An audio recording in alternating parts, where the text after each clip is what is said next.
Well, hello, everybody. It has just gone 8 o'clock here in Melbourne. So popping up as promised to talk about dreams and children. Let me just check. I'm just going to check into my Zoom link as well, just to see if anybody is there waiting to jump into our group. Got it. Okay, here we go. Lovely, lovely, lovely. Well, welcome. Whether you're watching this live or whether you're watching the replay, just wanting to pop up because it's surprising as I've just released this book recently called A Dream Journal for Children and also for parents, and has popped up lots of interesting questions from people. So I thought it might be fun to jump in and talk about what some of those questions are. So the first question I thought we might tackle was tonight. We might try and tackle three, and I promised I'll pop up again with other questions. So if you have a question that comes out of tonight or sitting there and you haven't had a chance to kind of ask the question, pop it into the chat, send me an email, via Facebook is fine, and I'll have a go at it. No promises, but I will do my best to have a go at it. The very first question that I thought we might deal with is the common question that people say, I don't dream much. My kids don't talk about dreams.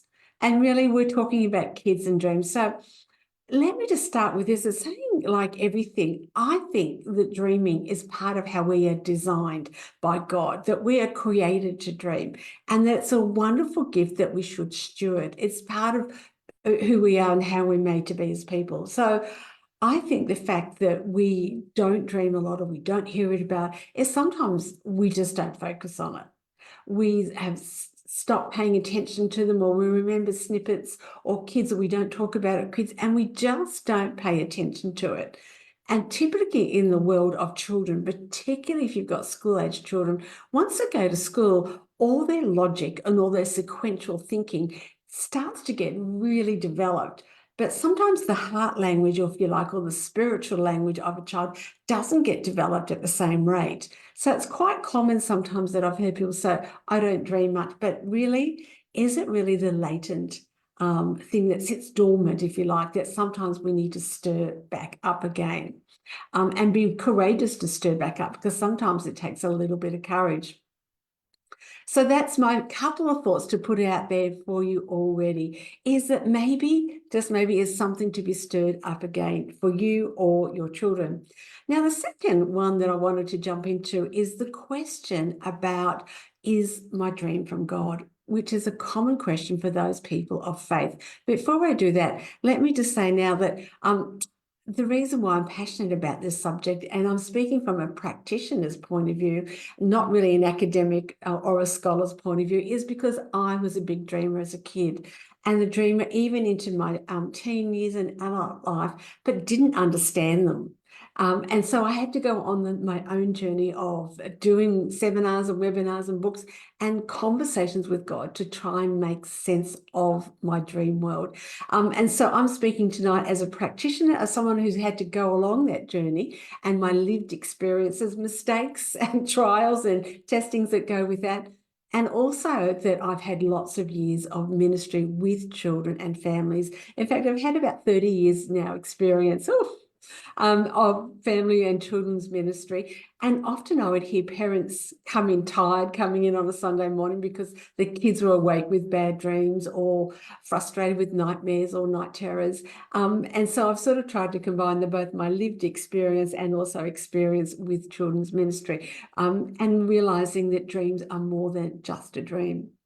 Now, second question that we might want to just tap into tonight is this: is my dream from God? Now, this is such a common question that we always want to ask, because sometimes it's the very first question, because sometimes in our dreams don't make sense, or they're muddled with things, or you think, is it just because, the bad pizza dreams as people talk about, or is it a soul dream, or is it a devil dream, or is it a bad dream or a good dream? And sometimes I've noticed that many people get stuck right at this point, especially with kids. They start to kind of ask that question first, is my dream from God? And then they get stuck. But what I'd like to propose to you, if you get stuck in trying to categorize your dream, that it's a dream of your soul, it's a dream of your past, or it's a godly dream or not a godly dream, you're probably missing out on many wonderful conversations with God.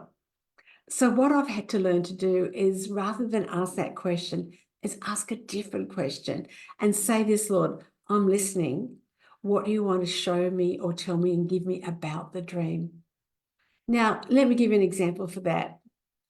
One time when I've been praying and I've been looking to the Lord about something in particular, I would pop up, and sometimes my dreams are very short.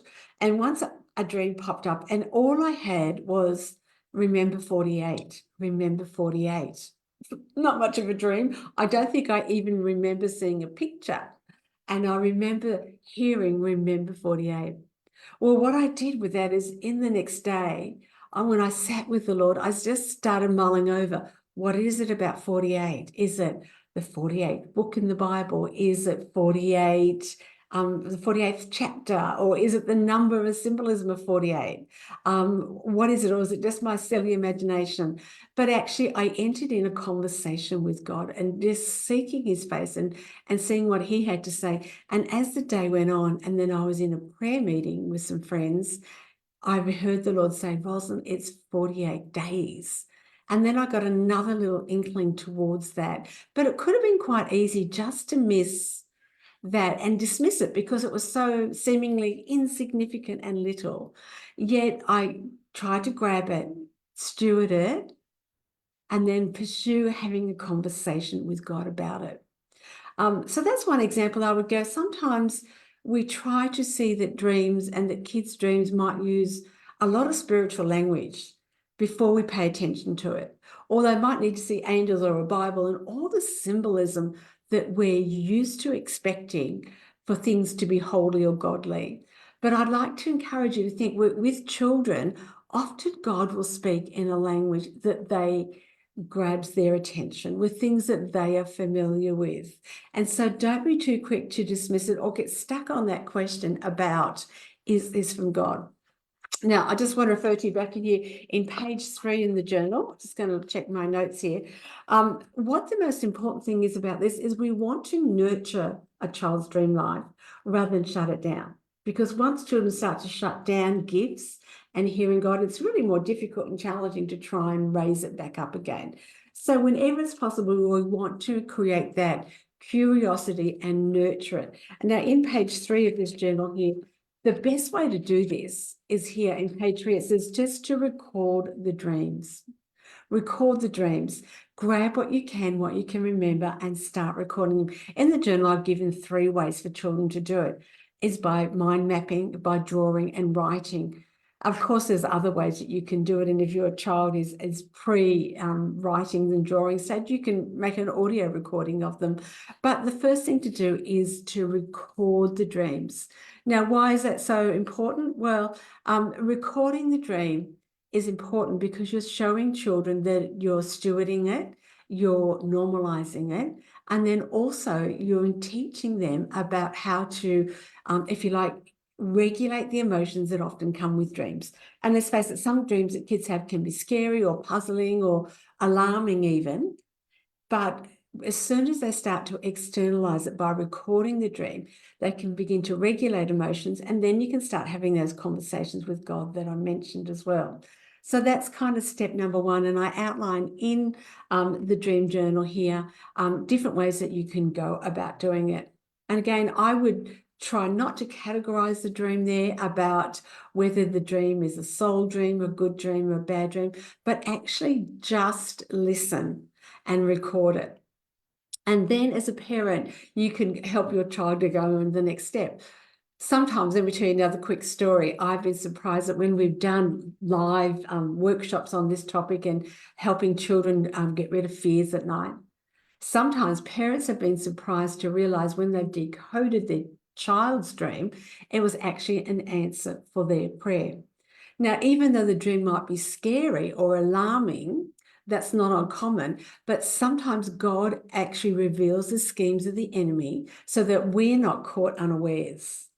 All right. So don't be alarmed if the dream sometimes may not look nice or lovely or fun and it is alarming. And don't dismiss those cues, because sometimes God reveals and whispers things in the night. Again, let me just jump into the journal just quickly, just to give you a little taste. In here, I've also got some scriptures for kids to meditate on at night. And this is where this verse comes in really important. He says, he whispers in the night and gives me wisdom, showing me what to do next.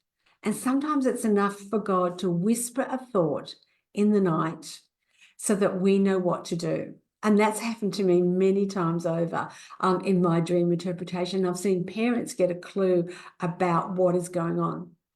In the journal, I also tell you about some stories where kids have bad dreams. And in those bad dreams, parents obviously sometimes get woken in the night and alarmed, and the kids are crying and upset. But also in the dream, it shows what is going on for the child. Now, parents, that's our cue. Whether it lies within the soul of your child, a past memory that's still troubling them, or a fear, it actually is a clue and a whisper from the Lord to bring things up to the surface so we know what to do with our kids and if things are coming up. Now, you may not explore that with your child, or you might just quietly go away and be praying, or you might quietly just talk to your child about what's going on for them and ask the Lord and minister with them there and then. So don't be dismissive of dreams just because you are stuck on that question, is it from God or not? Just assume that there is something in it for you, and to start talking and dialoguing with God about that and about with your kids. Now, I'm just going to quickly jump on into Facebook and have a look if there's anything going on in there about messages. So let me just pause for a second. I'll come right back. Great, there's nothing hiding there that I need to be worried about. Cool. Now let me come back over. Let's go into our third question for tonight. And again, just to remind you, if you're watching this later on, pop questions in. Please feel free to chump them in. I'll try and answer them if I can.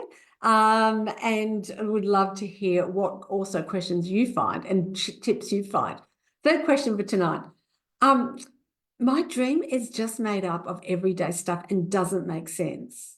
Now, I think we've touched on this a little bit before, again, that sometimes when you're a believer, you kind of want dreams to have a big da-da-da-da, or angels coming in, or majestic things coming in. But often God uses everyday language for our kids as well as us, all right? So the journey and the fun part about this is helping our kids realize, what do we do to decode the messages that are hidden inside the dreams?